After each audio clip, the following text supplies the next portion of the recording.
बिस्मिल्लाहिर्रहमानिर्रहीम। अस्सलामु अलैकुम viewers, welcome to my YouTube channel math and math.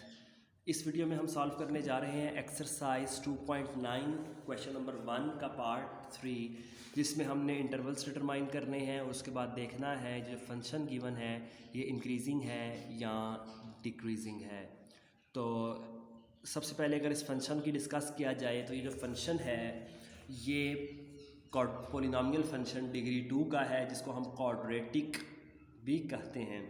Quadratic के जो ग्राफ बनते हैं वो पैराबोलिक शेप बनते हैं।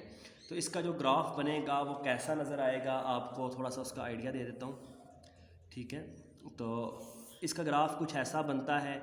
हमें फ़िलहाल इससे कंसर्न नहीं है कि ग्राफ कैसा बनता है इसका, जस्ट मकसद ये है, ठीक है, कि हम इसको अंडरस्टैंड कर सकें।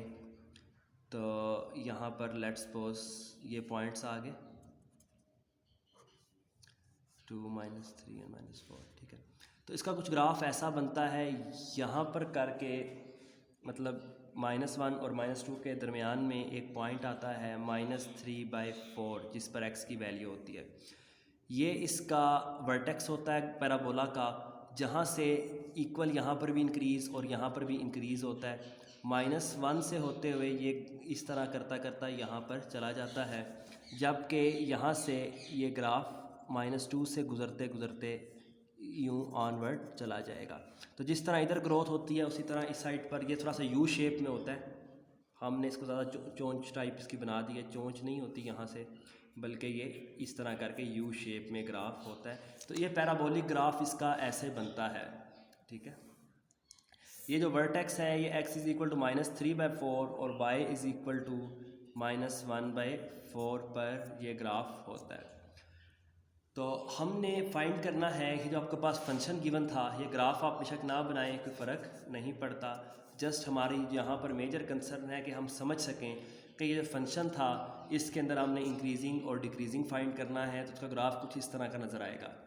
आप देख सकते हैं कि -4 से लेकर -3/4 तक इसकी जो नेचर है इस इंटरवल में ये डिक्रीजिंग है। मतलब इसकी वैल्यू कम होते होते कहाँ पर आएगी, -3/4, जो कि क्रिटिकल पॉइंट है, जिसके बाद चेंज आता है ग्राफ में और ये इंक्रीज़ होना शुरू हो जाता है पैराबोला, और ये इंक्रीज़ होते होते ग्रो करते करते ऑनवर्ड चलता है 1 तक, क्योंकि यहाँ पर डोमेन थी तो 1 तक ये क्या होगा, इंक्रीज़ होगा। मतलब 2 इंटरवल्स आपके पास बनेंगे। तो हम सबसे पहले क्रिटिकल पॉइंट निकालते होते थे। क्रिटिकल पॉइंट निकालने के लिए हम फंक्शन लिखते थे और उसका फर्स्ट डेरिवेटिव। तो सॉल्यूशन स्टार्ट करते हैं। ग्राफ सिर्फ हमने समझने के लिए बनाया है कि जो हम करने जा रहे हैं वो क्या है। तो यहाँ से आपका मेजर क्वेश्चन का सॉल्यूशन स्टार्ट होता है। सबसे पहले x² + 3x + 2 आपने फंक्शन लिख लिया। फर्स्ट डेरिवेटिव लेना होता है और इसको इक्वल टू 0 पुट करते हैं ताकि हम क्रिटिकल पॉइंट निकाल सकें। तो d/dx लिखा। x² का डेरिवेटिव होगा 2x, 3x का डेरिवेटिव होगा 3 और 2 का डेरिवेटिव होगा 0। तो फर्स्ट डेरिवेटिव आ जाएगा 2x + 3। पुट करेंगे 2x + 3 को 0 के इक्वल फॉर क्रिटिकल पॉइंट, यानी कि इस पॉइंट के लिए फॉर क्रिटिकल पॉइंट के लिए हम क्या काम करते हैं, फर्स्ट डेरिवेटिव को पुट करते हैं किसके लिए, इक्वल 0 के इक्वल। तो जब 2x + 3 को इक्वल टू 0 पुट किया तो 2x इज़ इक्वल टू -3 आ गया, यानी कि x इज़ इक्वल टू -3/2। तो ये आपके पास एक क्रिटिकल पॉइंट आ चुका है, ये वाला -3/2। तो अब इंटरवल बनाते हैं और इसको -4 से लेकर 1 तक के दरमियान में एडजस्ट करते हैं। तो आ जाएगा इंटरवल्स की, लिखेंगे इंटरवल्स क्या बनेंगे हमारे पास, इंटरवल्स आ जाएंगे। एक आएगा -4 से लेकर -3/2 तक, एंड दूसरा इंटरवल आ जाएगा -3/2 से लेकर कहाँ तक, 1 तक, ठीक है। तो फर्स्ट इंटरवल -4 से लेकर -3/2 तक है और दूसरा इंटरवल -3/2 से लेकर 1 तक है। तो अब क्योंकि -3/2 आता है, यहाँ पर मैंने गलती से 4 लिखा हुआ था, ये इधर अपने याद रखना, -3/2 आएगा, ठीक है। तो -3/2 इंटरवल है। -3/2 किसके इक्वल होता है, आपको समझने के लिए ये -1.5 के इक्वल होता है।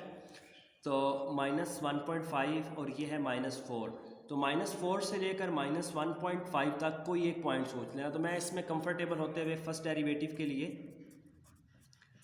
2x + 3 तक -4 से लेकर -3/2 तक जो पॉइंट सोचा है वो मैंने -2 सोचा है। तो इसमें लिख देते हैं x की जगह पर -2 2 × -2 + 3 हमें नज़र आ रहा है -4 + 3 आंसर नेगेटिव आएगा। आंसर क्या आ रहा है? नेगेटिव आ रहा है इस इंटरवल के अंदर। ठीक है, तो इस इंटरवल्स का मतलब क्या है? फंक्शन जो f(x) था वो इज़ डिक्रीजिंग। ओरिजिनल जो फंक्शन था वो क्या करेगा? डिक्रीजिंग होगा,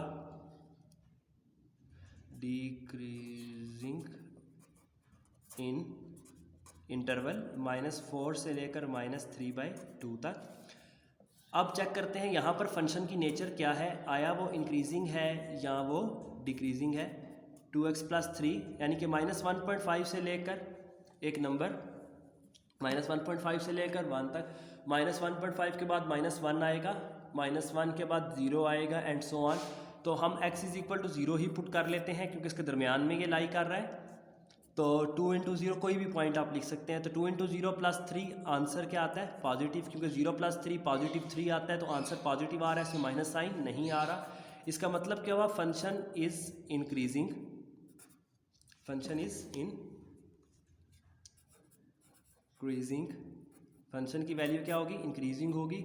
इन किस इंटरवल में? -3/2 से लेकर 1 तक में। तो आप ग्राफिकली भी देख सकते हैं कि यहाँ से -4 से लेकर -3/2 तक वैल्यू डिक्रीज़ कर रही थी और -3/2 से लेकर ऑनवर्ड वैल्यू क्या कर रही थी? इंक्रीज़ कर रही थी।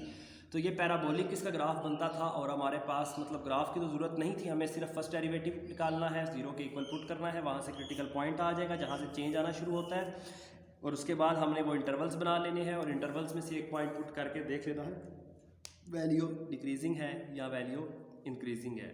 तो ये सारे का सारा इसको मतलब ग्राफिकली वैसे मेथड आसान है, लेकिन यहाँ पर एक फंक्शन हमने सीखा है तो इसको हम ऐसे ही करेंगे। डिग्री 2 तक तो ये इजी रहता है, डिग्री 3 तक थोड़ा कॉम्प्लिकेशन बढ़ती जाती हैं तो फिर ऑनवर्ड ये मुश्किल होता जाता है। तो चलते हैं एक्सट्रीम वैल्यूज़ नेक्स्ट क्वेश्चन की तरफ।